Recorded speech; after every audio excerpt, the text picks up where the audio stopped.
Di sini saya datang mewawancarai untuk tugas kami yang dari dosen kami Pak Wendy Sukmadi Utahaya.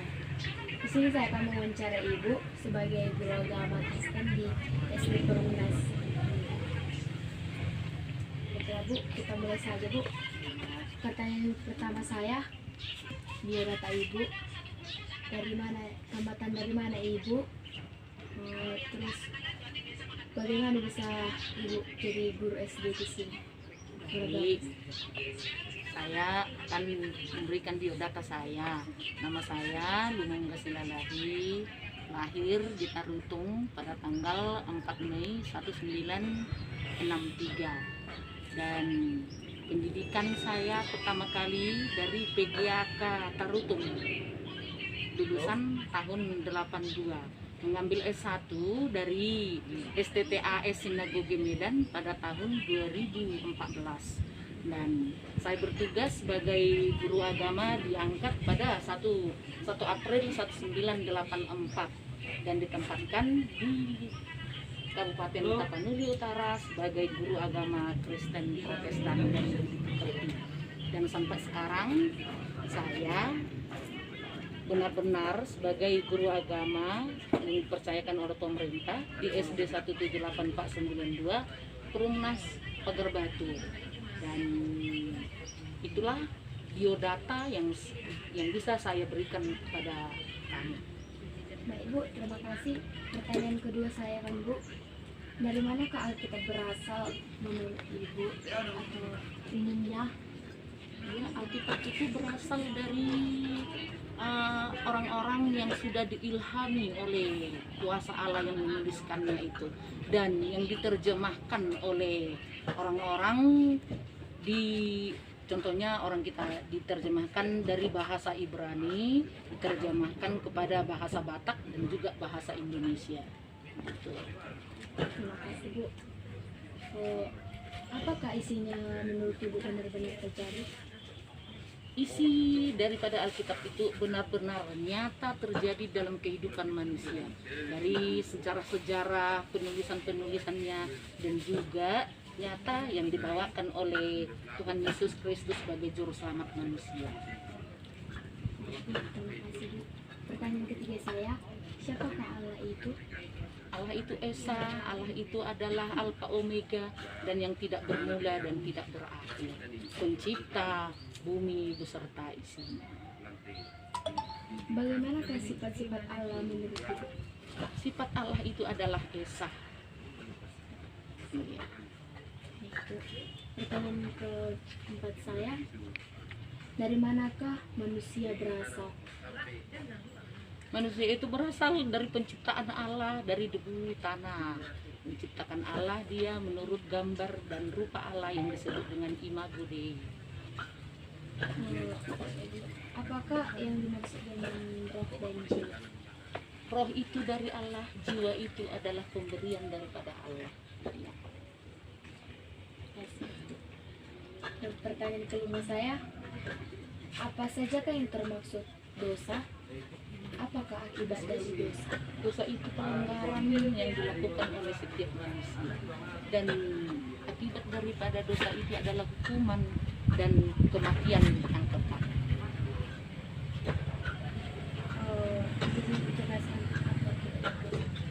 Akibat dosa itu adalah hukuman dan maut dan kematian. Siapakah Kristus itu?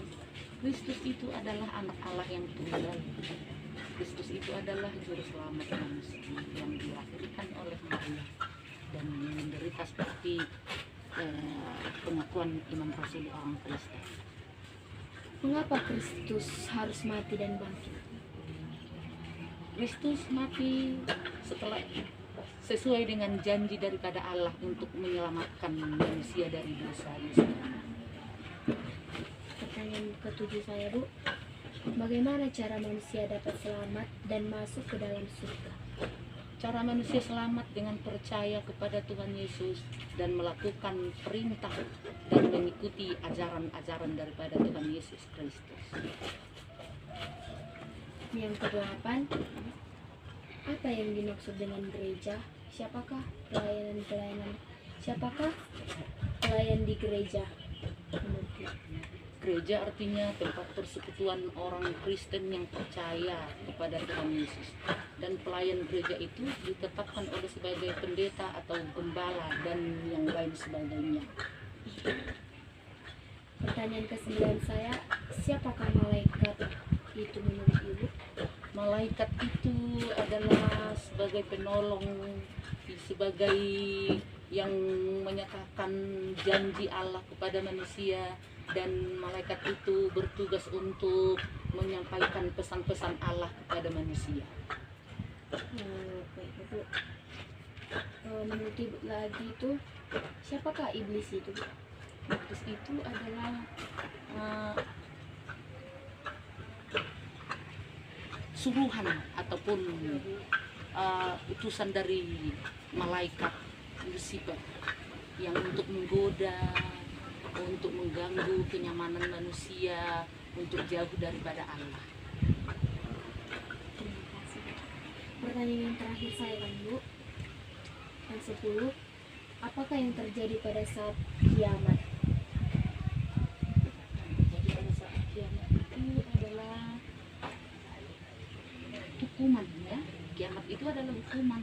Tapi kiamat itu kita tidak dapat melihatnya bagaimana dunianya kiamat nanti, karena orang yang percaya tidak akan merasakan dunia kiamat karena janji keselamatan yang diberikan oleh Tuhan Yesus. Apakah Ibu sekarang bersama Yesus atau apakah Anda akan bersama Yesus saat itu? Amin. Dengan kepercayaan saya akan bersama-sama dengan Yesus. Hidup dan mati saya di tangan Tuhan Yesus. Terima kasih, Bu, sudah menjawab daripada pertanyaan yang saya berikan. Terima kasih Ibu juga sudah bersedia untuk saya wawancarai sebagai tugas dari dosen saya. Terima kasih, Bu. Sekali lagi saya ucapkan. Terima kasih, sehat-sehatlah, doakan Ibu biar sehat dan kamu lancar dalam kuliahmu, ya. Saya mewawancarai adik. Perkenalkan terlebih dahulu sama kakak. Nama saya Yumi Mestalina Sipautar. Saya mahasiswi dari YKN Tarutung, Prodi PAK. Di sini saya mewawancarai adik. Ini adalah tugas yang diberikan oleh dosen kami, Pak Wendy Setmadi Hutahayan. Baiklah Dek, kita mulai saja. Pertanyaan pertama saya, bisa adik jelaskan biodata adik, seperti nama adik, sekolah mana? Nama saya Ivonia R. Hutajulu. Saya dari sekolah SMA Negeri 1 Tarutong. Makasih. Yang pertanyaan kedua saya, dari manakah Alkitab berasal menurut adik? Alkitab itu berasal, jadi isinya menurut apa yang sudah saya pelajari sampai saya SMA, Alkitab itu berasal dari surat-surat para nabi yang ditulis dengan pewahyuan. Jadi kan Alkitab itu kan ada dua, Perjanjian Lama dan Perjanjian Baru. Jadi Perjanjian Lama merupakan pewahyuan Allah terhadap nabi-nabinya, contohnya Nabi Abraham. Jadi ibaratnya itu adalah kisah yang udah Tuhan bakalan terjadi lah, seperti itu. Terus untuk Perjanjian Baru itu merupakan kitab yang ditulis oleh nabi-nabi atau Injil-Injil Allah seperti Petrus dan Yohanes. Dan kalau bahasanya mungkin seperti yang kita tahu, Alkitab itu kebanyakan berasal dari bahasanya merupakan terjemahan dari bahasa Ibrani. Baiklah, menurut Ivo, apakah isinya itu benar-benar terjadi? Menurut saya itu pasti terjadi karena itu merupakan wahyu Allah, dan itu terjadi karena kita mengatakan itu terjadi karena itu adalah dari iman kita. Mungkin kalau kita menapak tilas dari sejarah-sejarah, mungkin banyak saja yang mengatakan tidak terjadi ataupun ada yang bilang terjadi, tapi menurut iman kita mengatakan itu terjadi karena itu adalah wahyu yang diberikan Tuhan. Dan dari yang mungkin kita pikirkan tentang penciptaan, mungkin banyak orang bahkan yang ateis mengatakan itu tidak mungkin, tapi karena dari iman kita percaya itu terjadi. Baiklah, terima kasih. Ya, pertanyaan ketiga saya, siapakah Allah itu menurut Ivo? Allah itu merupakan Roh yang Maha Kuasa. Allah, ibaratnya aku ingin mendeskripsikan Allah kepada kakak, dia adalah penciptaku, dia adalah orang yang membuat aku boleh hidup, dia yang memberikan kuasa dan memelihara kehidupanku. Seperti itu, Kak. Menurut Ivo, menurut Ivo bagaimana sifat-sifat Allah itu? Seperti yang saya baca, yang saya dengar dari firman, Allah itu Maha Penyayang, Maha Kuasa, tegas dan adil. Dia memelihara kehidupan. Meskipun dikatakan Allah adalah Allah pencemburu, tapi dia adalah Allah yang menyayangi dan memelihara kehidupan makhluk ciptaannya, terutama kita manusia. Terima kasih. Pertanyaan keempat saya, menurut Ivo, dari manakah manusia berasal? Menurut kitab Kejadian kan manusia berasal dari debu tanah yang diciptakan Tuhan, di mana Allah mengembuskan nafas kehidupan bagi kita. Jadi itu secara yang kita imani. Namun kalau secara ilmunya kan mungkin kita berasal ya dari sel. Tapi karena kita sekarang berbicara dari tentang agama, kita mengatakan bahwa kita adalah berasal dari tubuh tanah yang dihembuskan Tuhan nafas sehingga kita boleh hidup. Terima kasih. Menurut Ivo, apa yang dimaksud roh dan jiwa? Menurut saya roh itu adalah sisi dari diri kita yang membuat kita boleh merasakan bagaimana kuasa Allah. Jadi kan kita sebagai manusia, kita diciptakan Tuhan dengan tubuh kita, dengan fisik dan tubuh kita. Namun roh itu adalah sisi di mana kita boleh, sisi yang mengenal iman kepada Tuhan. Itu yang menurut saya. Baiklah Ivo, makasih. Pertanyaan kelima saya, apa saja yang menurut Ivo itu termaksud dosa? Menurut saya dosa itu adalah hal-hal yang jahat yang tidak sesuai dengan kehendak Allah, di mana kita melanggar perintah Allah, tidak bahkan melakukan hal-hal yang menyakiti sesama, bahkan yang menyakiti diri kita sendiri dan berdusta kepada Allah. Dan untuk hal-hal yang lebih dari itu, bahkan itu merupakan dosa-dosa juga. Menurut Ivo lagi itu, apa akibat dari dosa yang kita perbuat? Tentunya akibat dari dosa ialah maut. Dan saat kita berbuat dosa, artinya kita melakukan hal yang tidak sesuai dengan keinginan Allah di surga. Jadi artinya kita menjauhkan diri kita dari kuasa Allah, sehingga hidup kita pasti jauh dari kedamaian, jauh dari ketenangan yang diberikan kuasa Allah. Ibaratnya bagaikan kita, kan Allah itu kita anggap sebagai Bapa kita. Jadi saat kita melakukan hal yang merupakan dosa, artinya kita menjauhkan diri dari Bapa kita, yang pastinya akan membuat kita menderita. Dan tentunya yang paling kita kenal itu maut. Terima kasih. Pertanyaan keenam, siapakah Kristus itu menurut Ivo? Kristus itu menurut saya, bagi khusus untuk secara pribadi, Kristus merupakan gembala saya dan sekaligus Mesias untuk umat manusia. Dia adalah juru selamat, anak tunggal Allah yang dikirimkan bagi kita untuk menyelamat kita manusia. Berarti dia sebagai tumbal untuk menghapuskan dosa-dosa kita. Gitu, Pak. Selanjutnya, mengapa Kristus harus mati dan bangkit menurut Ivo?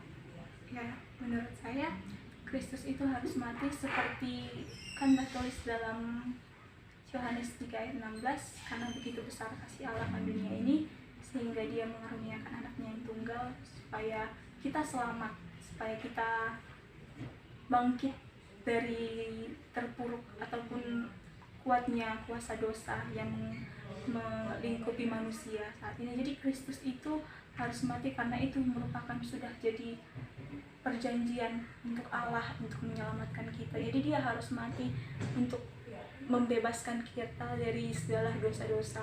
Jadi seperti tumbal Kristus bagi kita. Dan mengapa dia harus bangkit? Dan karena Kristus mati, meskipun dia mati, dia ikut mengalahkan dosa-dosa kita. Jadi dia bangkit menandakan bahwa kita menang, kita diselamatkan, dan kita disucikan oleh darahnya, dan kita terbebas dari dosa-dosa kita. Terima kasih.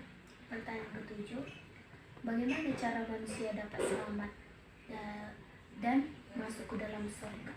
Ya, kalau menurut iman kita sebagai iman Kristen, kita hanya boleh selamat saat kita datang kepada Kristus, saat kita percaya kepada Kristus, dan kita boleh naik ke surga seperti yang Tuhan Yesus katakan, hanya di dalam Dia ada hidup, dan hanya melalui Dia kita boleh berangkat dan dimenangkan untuk sampai ke surga bersama Allah. Jadi ibaratnya Kristus merupakan jembatan kita untuk boleh kita memenangkan surga yang dijanjikan Allah. Terima kasih. Pertanyaan ke-8 saya, apa yang dimaksud dengan gereja menurut Ivo? Gereja, menurut yang saya ketahui, gereja kan itu asalnya dari kata eklesia. Jadi benar atau tidak ya, eklesia itu kan artinya kayak pemanggilan untuk seperti Allah, seperti Kristus sebelum dia naik ke surga kan dia menyuruh murid-muridnya untuk sebagai saksi, sebagai pemberita Injil Tuhan. Jadi itu menurut saya itu adalah awal dari berdirinya gereja di Antioquia tepatnya kan. Jadi dari bahasa Ibrani kan eklesia itu berarti untuk panggilan mengabarkan Injil. Jadi mungkin sekarang kan kita dikatakan gereja jadi kayak tempat perkumpulan untuk orang-orang percaya beribadah kepada Tuhan. Jadi menurut saya makna gereja itu kan berasal dari eklesia. Jadi saat ini maknanya gereja itu jadi semakin dipersempit. Awalnya kita untuk mengabarkan Injil tentang saksi-saksi Allah, jadi dipersempit. Jadi ibaratnya gereja tempat perkumpulan orang-orang yang untuk menyembah dan memuji Tuhan. Seperti itu. Terima kasih. Selanjutnya, siapa saja pelayan di gereja menurut Ivo? Pelayan di gereja tentunya ya pendeta, situa kan kalau di orang Batak. Terus kalau di gereja kita Pentakosta kan ada Pak Hobas namanya kan Kak. Terus guru, imam kayak Bapak Gembala sering dikatakan seperti itu. Dan menurut saya untuk muda-mudi yang mengikuti pelayanan seperti contohnya kan jadi singer, penyanyi, pemain musik, menurut saya itu merupakan pelayan-pelayan di gereja. Terima kasih. Pertanyaan yang ke-9, siapakah malaikat itu menurut Ivo? Malaikat itu adalah utusan Allah, dimana di dalam Alkitab yang kita mungkin saya baca ataupun yang kita ketahui kan malaikat itu contohnya kayak malaikat Gabriel kan itu adalah utusan Allah yang langsung didatangkan untuk mendatangi manusia untuk menyampaikan pesan-pesan Allah secara langsung. Jadi mungkin di zaman sekarang malaikat-malaikat dikatakan kayak kita kurang mendengar. Jadi ibaratnya malaikat itu mungkin terjadi di masa-masa lalu, tapi saya yakin sampai sekarang pun masih ada malaikat karena itu adalah utusan Allah. Baiklah, terima kasih. Selanjutnya, siapakah iblis itu menurut Ivo? Iblis itu menurut saya dia adalah pemberontak Allah, dimana dia selalu berusaha untuk mengalahkan kuasa Allah, ingin menarik umat-umat Allah manusia untuk berkhianat kepada Allah. Jadi menurut saya iblis itu dia pengkhianat, pemberontak dari Tuhan yang ingin menyamakan dirinya dengan kuasa Allah. Seperti itu. Baiklah, pertanyaan yang terakhir, yang ke-10. apakah yang terjadi pada saat kiamat menurut Ivo? Yang terjadi saat kiamat ya seperti yang saya sering baca dari kitab Wahyu ya, apalagi kitab itu membicarakan banyak hal-hal yang akan terjadi di hari kiamat. Jadi menurut saya di hari kiamat itu mungkin akan terjadi kehancuran dalam dunia ini, munculnya nabi-nabi palsu, di mana manusia mungkin akan semakin banyak pergolakan dan pergumulannya, banyak yang saksi-saksi palsu Allah, di mana mungkin ya bahkan terjadi bencana-bencana alam mungkin seperti itu Kak. Baiklah, yang selanjutnya, menurut Ivo nanti pada saat kiamat, apakah Ivo bersama dengan Yesus? Menurut saya pasti dan amin, karena seperti yang saya bilang tadi, cara untuk masuk ke surga dan menang di hari kiamat nantinya kan kita harus bersama Kristus dan menjadikan Kristus sebagai landasan dalam diri kita. Jadi saya ingin berusaha sebisa mungkin sampai akhirnya nanti hidup saya boleh berpegang dalam Kristus, dan pastinya saya yakin bersama Kristus saya mampu menang, bahkan di hari kiamat pun pasti saya akan bersama-sama dengan Kristus Kak. Terima kasih atas jawaban dari Ivo, sangat baik sekali dan sempurna. Terima kasih Ivo sudah bersedia saya wawancarai. Oke Kak. Semoga Ivo tetap sehat, Amin. menjaga dan juga orang tua Amin. dan keluarga. Semoga Ivo selalu diberkati Tuhan. Amin. Terima kasih. Oke Kak.